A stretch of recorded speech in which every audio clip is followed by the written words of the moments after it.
Hello friends, आज basic maths माटेनो part 2 છે આપણો। તો કાલના વિડિયોમાં આપણે જોયેલું કે પોઈન્ટ વાળા એડિશન, ડેસિમલ વાળા એડિશન કેવી રીતે થાય। જેમ કે 2.5 + 33.2 હોય તો તેને આપણે જોયેલું કે 2.5 પહેલો જે નંબર આપેલો છે તે લખી કાઢીએ, સેકન્ડમાં આપણે પોઈન્ટની નીચે પોઈન્ટ મૂકીએ તો પોઈન્ટ પહેલા 3 છે, પોઈન્ટ પછી 2 છે અને આની આગળ 3 છે, બરાબર। તો 3 ની ઉપર કંઈ નથી તો 0 મૂકી દઈએ અને સાદા એડિશન જે આવે તે રીતે આપણે કરવાનું છે।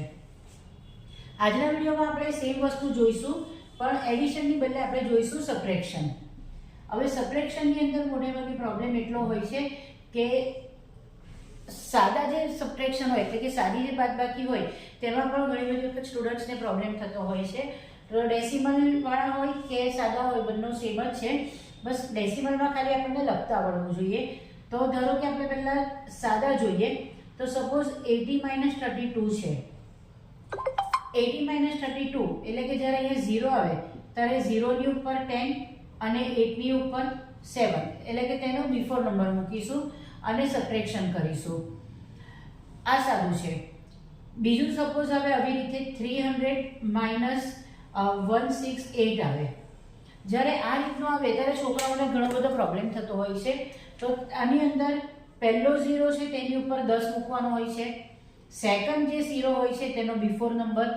હવે નિયમ છે કે 0 હોય તો તેની બાજુનો જે નંબર હોય છે તેને કટ કરીને તેનો બિફોર નંબર લખવો જ પડે। 10 માંથી 8 જાય, 9 માંથી 6 જાય અને 2 માંથી 1 જાય। આ સાદી સિમ્પલ છે। 2 0 હોય ત્યારે સ્ટુડન્ટ્સને પ્રોબ્લેમ ઘણો બધો થતો હોય છે। તો આ સાદા આપણા સબટ્રેક્શનના સમ છે।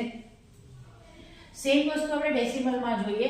ડેસિમલની અંદર ધારો કે આપેલું છે 46.8 માઇનસ 3.22 આપેલા છે, તો 46.8 માઇનસ 3 પોઈન્ટની નીચે પોઈન્ટ અને 22, જ્યાં કંઈ નથી ત્યાં 0 0 મૂકી દઈએ। હવે આનું આપણે સબટ્રેક્શન કરીશું તો પહેલો છે 0 તો 10, 0 છે તેની બાજુવાળાને કટ કરવાનું છે। હવે જોઈ લો, હવે 7 માંથી 2 કટ થાય છે એટલે અહીંયા આપણું સબટ્રેક્શન અટકી ગયું, કટ કરવાનું અટકી ગયું। 10 માંથી 2 8, 7 માંથી 2 5, 6 માંથી 3 3 અને 4 માંથી 0 એટલે 4। આ છે આપણા આજના સબટ્રેક્શનના દાખલા। જે ડેસિમલ વાળા હતા તેને હાઉ ટુ રાઇટ ખાલી એટલું જ શીખવાનું છે, બાકી આપણે સાદા સબટ્રેક્શનના દાખલા હોય છે તેના તે જ હોય છે। જો આજનો વિડીયો મારો ગમે તો લાઇક, શેર અને સબસ્ક્રાઇબ જરૂરથી કરજો ને આવા જ વિડીયો જોવા માટે મારી ચેનલને સબસ્ક્રાઇબ પણ જરૂરથી કરજો। Thank you.